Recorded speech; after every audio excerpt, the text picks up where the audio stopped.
What's up, Sneaky Nation? Sneaky P here, back with our Oakland Raiders franchise, and today we're getting ready to jump into the 2014 NFL Draft. This could make or break our franchise, guys. We have been waiting all season long for this very moment in terms of trying to find the players that are going to be a huge part of the core as we move forward with our franchise in Los Angeles. So without further ado, let's go ahead and jump into the draft. The Tennessee Titans are going to have the first overall pick. We are sitting at 4. Now, our main target is Jabbar Gray. Jabbar Gray is projected to go 10th overall. However, if a team ahead of us really needs a wide receiver, they could easily make the move and select him.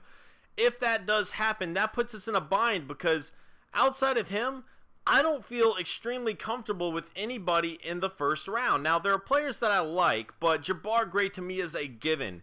And if you are starting out a team, you need a given. So without him, I don't know where I would go. Devon Gordon ran a sub 4.3 at the combine. That is huge. That's going to be a big weapon. You know, he has decent size. He's only 5'11", but he's got a lot of weight to him. He's a power back. You know, he's a power back, and you know, did I say Gordon or Golden? Anyway, he's a power back with speed. That is huge. We saw that he had that huge speed in the combine, so that's somebody to keep an eye on, guys. That could actually be a very good selection. Moving forward, Yakov Moody. I like him, not as much as Jabbar Gray, but he could be a decent backup selection. We'll see what happens, though. Let's go ahead and see who the Titans select. I will advance the next pick. Adam, what can you tell us about Woods? This is a player that many felt could be a solid role player in the NFL, but not a dominant force. That train of thought changed after one of the best defensive performances the College All-Star Game has ever seen. At times, it seemed as if he were everywhere on the field during the game, disrupting both the run and pass game for the opposition. Several scouts I spoke with pointed to that performance as evidence he could dominate at a high level, and sources have told me that more than one general manager felt he was the type of defender you could build a franchise around. Now all that's left for him to prove is if the All-Star Game was an aberration or a sign of things to come. That's really kind of interesting considering, you know, a lot of players only thought he was going to be a decent player in the NFL, but he was projected to go number 1 most of the season.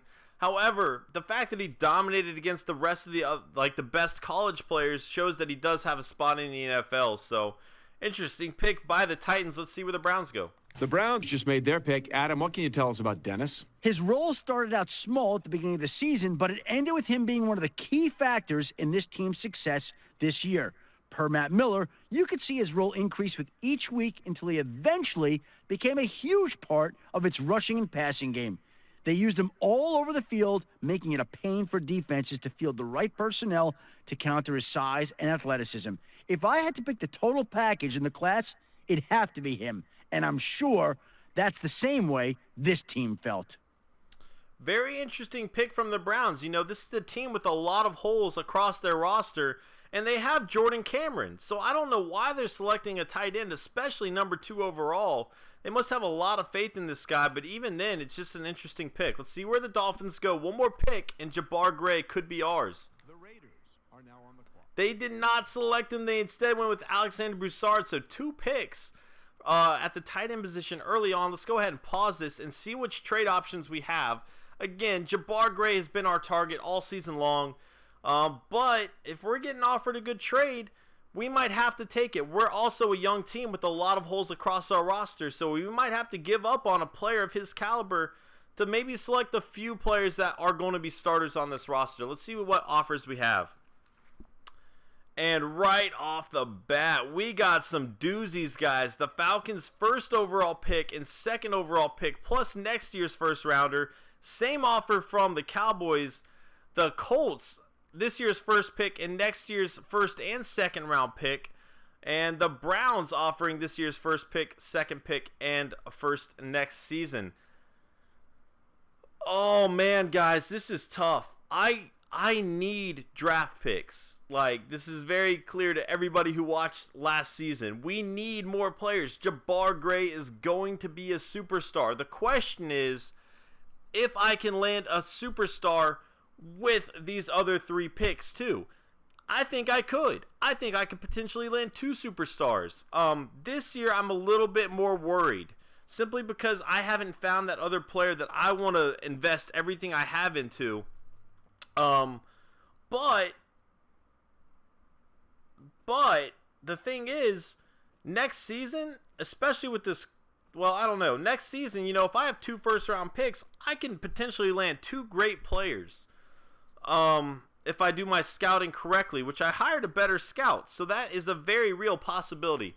Let's see where the Falcons, the Cowboys, the Colts, and the Browns are all selecting in this draft before we make a decision.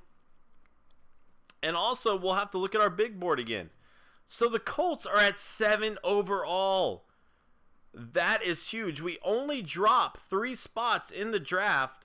We know the Cardinals don't need a wide receiver. They have Larry Fitzgerald and Floyd. The Rams just signed Des Bryant, so they don't really need a wide receiver. The question is, are the Colts trying to trade up to select a wide receiver? Let's go ahead and look at their roster to see if that could potentially be their train of thought in this process, because otherwise we could trade down, get 2 picks next year, and still select him, and that would be huge. All right, so they do need a wide receiver pretty badly, and that worries me. But there's another linebacker at the top, and they could use a linebacker too. What about their end? I know there's a left end or a right end up top too. They're kind of set there. But guys, we're getting 2 picks next season. We're only dropping 3 spots. It is a huge risk if we were to miss out on Jabbar Gray. Let's look at our draft board again. If Jabbar Gray is gone in the next 3 picks, we need to find out where we want to go from there. I don't need a left linebacker. We have Khalil Mack. Middle linebacker, speed A. I just signed a good middle linebacker. I don't really need him either. I just signed Spikes. Now, here we go. Devon Golden. He's a power back with incredible speed. He could be a good selection for us if he's not gone. That could be a backup plan if Jabbar Gray is gone. Devon Golden. But at that point, it leaves me stranded at wide receiver simply because I planned my entire offseason around drafting wide receivers. So if we do miss out on Jabbar Gray, where could we go? Let's see that. All right, so Yaakov Moody's actually a year younger. His catch is not as good. He's 30 pounds lighter, 2 inches shorter, which I don't like.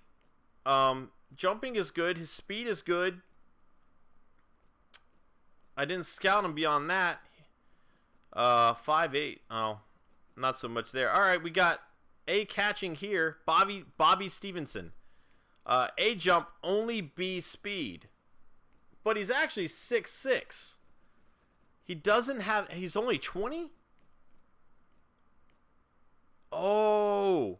Okay, so if I do miss out on Jabbar Gray, we can go with Golden, the running back, with our first pick. And in the second round, Stevenson should be available. That could be an ideal scenario for us. Is there anybody else down here that stands out? There's some solid players down here. I mean, not great. Odom is another one. Not great, but definitely players that we could draft. Oh, Jabbar Gray. We know he's going to be great, though. We know he's going to be great. But we have some backup plans. Guys. We're getting 2 picks next season. That could be huge. We could find another Jabbar Gray next season if he is indeed gone. So we're going to go ahead and we're going to make this trade. It's a huge risk. I'm really nervous about it. But it's what we got to do. Here we go, guys. Well, wait, looks like both war rooms are feverishly back on the phones. I think that means a trade is coming. All right, Colts. The Cardinals are now No! Oh, man, that sucks so badly. That sucks so badly. Oh, I knew that was a chance. There was a chance of that happening. I have looked all season waiting for Jabbar Gray. All season we've been waiting for him. Oh, man. But again, we're going to have 2 first-round picks and 2 second-round picks next season. And if the Colts struggled that much that they had the 7th pick, I don't know. They could be good draft selections. I don't know. Oh, that sucks. The Rams are now on the clock. All right, don't get Golden. Do not get Golden. Adam Schefter now with more on Lofton. He looked like a man among boys at the All-Star game. Facing off against one of the better blockers in the draft, he was able to get pressure and was in the quarterback's face all day. And at least twice, he knocked the offensive lineman on his backside, finishing the play with a sack. Matt Miller came away impressed by more than just his aggressive play style. A lot of his pressures came from pure effort and proper use of his hands to shed the blocker. He was the difference maker in the All-Star game, and the team noticed. All right. Man, we missed out on Jabbar Gray, guys. Oh, I knew it was a risk. We took it and it didn't pay off. We have some more trade offers here. Let's see what they are. And look, man, we could stockpile some draft picks right now. Let's see where the Bears are drafting. We get 3 more picks this draft, which I have a lot of holes I need to fill. We'd get 2 picks from the Redskins, but they had a really good record, so that draft pick's got to be towards the end of the round. They're the Falcons. That's worth looking into. We'd get a 3rd, 2nd round pick for next season, as well as a 2nd, 3rd round pick. The Cowboys are also offering us a trade, 1st and 2nd this year, and Cleveland's 1st this year, 2nd next year. So the Bears, Redskins, Falcons, Cowboys, and Browns. Let's see where they're at. The Browns are only a few picks back at this point. Oh, well, no. The Jaguars have to be going with Golden. The Jaguars are likely going with Golden because I don't think they have a running back.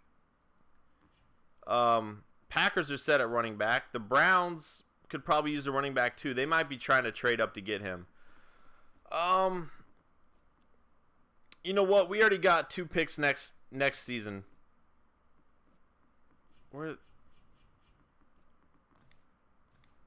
We got 2 picks for next season. Let's go ahead and draft Golden. He will be gone by that pick, I'm pretty sure. Let's go ahead and make the move here, and hopefully this works out. Raiders are going with Golden here.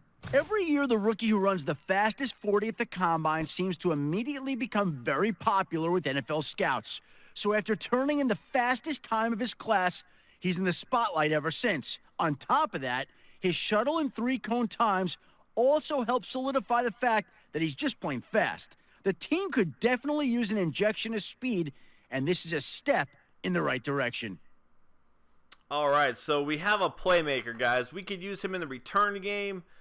Having the fastest guy in the draft, one of the fastest players in the NFL, if he actually ran a sub 4.3, is going to help our offense tremendously. I still need wide receivers badly, but I feel like we made a good selection. I couldn't risk the Browns taking him. At that point, I wouldn't know where to go. And having that extra pick would have been great, but we already have 4 picks in the first 2 rounds next season. I'm excited about that. I really hate that we missed out on Jabbar Gray, but hopefully we made a good decision.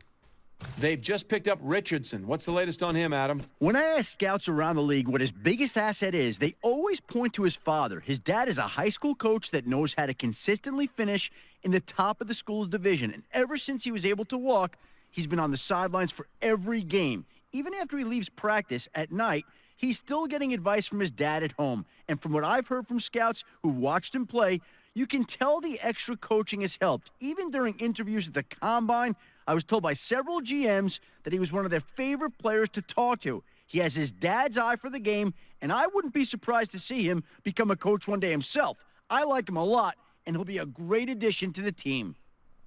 Sounds like a player I would like having a lot. So Jace Richardson goes to the Jaguars. Let's see what the Packers do. Now that Moody's off the board, Adam, what do you have? He's a tremendous athlete with great speed, a lethal combination when you're able to get the ball in his hands. For evidence of just how dangerous he can be, all you need to know is he set a team record this season for receiving yards, eclipsing 300 yards, with the majority of those being yak yards after catch. A legitimate threat to score every time he touches the ball. Several GMs I spoke with felt he was the missing piece that could take their offense to the next level. I'm sure his new offensive coordinator feels like a kid on Christmas morning. Oh, man, maybe we missed out on Moody. Oh, I don't know. I'm so nervous about Golden, man. I think he's going to be good, but Jabbar Gray, Yakov Moody. Oh, I was really looking forward to those. Let's see where the Browns go. Adam, why don't you tell us about Reed now that he's off the board? In a league where schemes like the Tampa 2 are prevalent, you have to be able to play zone coverage, which was a concern for him at one point. He played mostly man and press in school, so there wasn't any tape of him in zone for scouts to review. When he came to the combine, the big test was to see how he moved in drills like the speed turn and 3-cone. He did enough in those drills to convince scouts that he could be depended on in a cover 2 scheme. Now he has the benefit of being familiar with most of the coverages that NFL defenses run. His versatility can make him an asset on the field, and I wouldn't be surprised to see this team move him around a lot. I love how many commentaries they have for these draft players. That's amazing. So the Browns' second pick in the top 10, they go with free safety. Let's see what the Panthers do. The Lions are now on the clock. They're going left tackle. Interesting selection. I guess Jordan Gross is getting up there in age. I think they actually lost him already, so see what the Lions do. Lions have just made their pick. Adam, tell us more about Greer. A consistent performer his entire college career, he went out on a high note in his final game, recording 3 interceptions and being named the player of the game. General managers have been simply drooling over the opportunity to draft him, with one telling me he's as close to a sure thing as there is in this draft.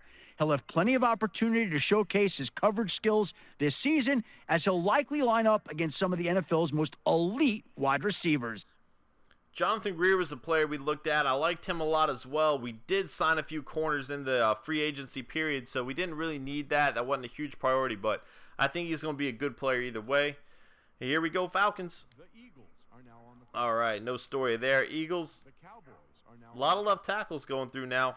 Our very own Adam Schefter has more to say about this pick. He's a Heisman-winning defender. Let me say that one more time. He won the Heisman, and he's a defensive player. Need I say more? You can imagine how well he played this season to win the biggest award in college over several offensive playmakers. The trophy was well-deserved, and according to Matt Miller, he projects really well as a defender in the NFL. I think this is a home run pick, and it's great to see a defender get some well-deserved recognition. Definitely sounds like a Cowboy pick, going for the high-profile player, and they did just that. Let's see what the Giants do. The Ravens are now on the clock. Another linebacker. The Bears are now on the clock. First quarterback drafted goes to the Ravens. First pick, 17th overall, Brian Vasquez. It's going to be interesting to see if they are planning on having him dethrone Joe Flacco this year or next. The Chargers are now on the clock. The Rams are now on the clock. Another pick, Phillip Rivers might get replaced by Phillip Farrell. Interesting selection there from the Chargers, a team that we see a lot of. We might see him this year or maybe in the preseason. I don't think we're going to play him in the preseason, but we might see them or see Farrell this year. That's an interesting selection. I cannot talk. The Texans are now on the clock. Texans have decided to go with Irvin here. I'm not surprised to see him taken with this pick, given he was probably one of the most dominant defensive linemen in college this season. His combination of athleticism and set of pass rush moves gave college offensive linemen fits and gave him a leg up on the rest of the competition. Pass rushers are at a premium in the NFL these days, and when someone with his talent is available, you need to take him. If his performance this season is any indication, he has the potential to be a playmaker on the defensive line for years to come. The Buccaneers are now on the clock. Moving through a little bit quicker now. Jets are now on the clock. See where the Jets go. They had a big free agency period, signing a lot of big names. The Redskins are now on the clock. Sticking with right tackle there. The Broncos are now on the clock. Another wide receiver, another weapon for Peyton Manning. Adam, what can you tell us about that last pick? This guy was one of the most targeted receivers in the red zone in all of college football last season. And all those targets helped him set a new school record for receiving touchdowns this season. This guy is the definition of a red zone threat, using his body control and sure hands to make a play on the ball no matter how tightly covered he was. He was sure to bring in at least 1 or 2 touchdown passes a game, with some of those coming in clutch situations. This team has been looking for help in the red zone, and it may have found it with this receiver. All right, interesting selection there by the Rams. They went with receiver anyway, so they might have actually selected Jabbar Gray. Interesting pick, like I said, but pairing for Foreman up next to Des Bryant could be huge for them. They are looking to boost their offense here, and they're doing a good job of it. The Chiefs are now on the clock. The Patriots are now on the clock. The 49ers are now on the clock. Oh, wait. Yeah, the Broncos went with the wide receiver. We'll be seeing Matt Ward some, as well as Malik Cosby from the Chiefs. And here we go, 49ers, the Super Bowl champs. Let's see who they go with. A right end, looking for that replacement for Cowboy. You know, his time's coming up. He's getting a little bit older. They have Ray Mack too, so it looks like they drafted right in. So that's an interesting one, but we'll see what happens with Hudson. The Browns are now on the clock.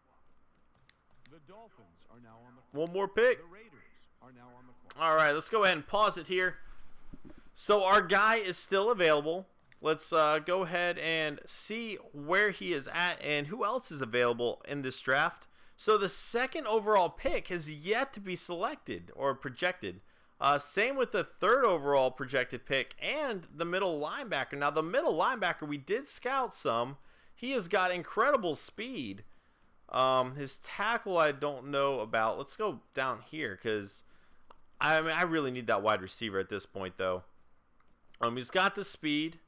Where's his tackle attribute at? Tackle is a B. Interesting, though, that he is still available because I do think he is probably going to be a pretty good player.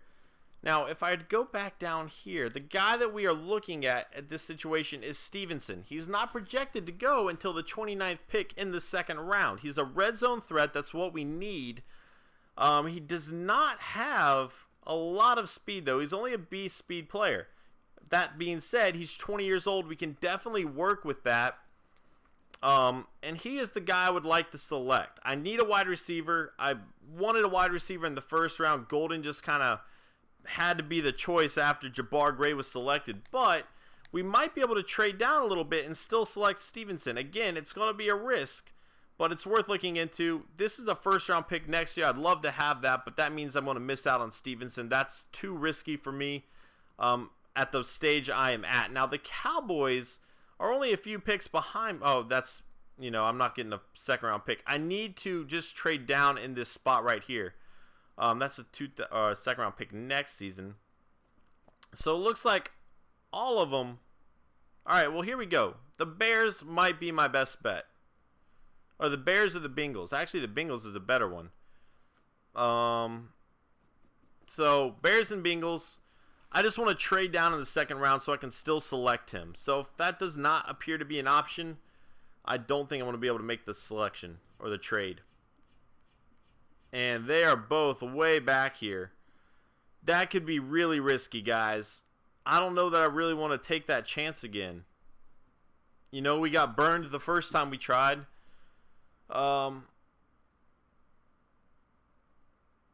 You know what? We need a wide receiver, guys. I can't afford to trade him at this point or to risk that. Well, you know what? Maybe I can. Maybe I can. And I only say that because they still have some of those good defensive players up there.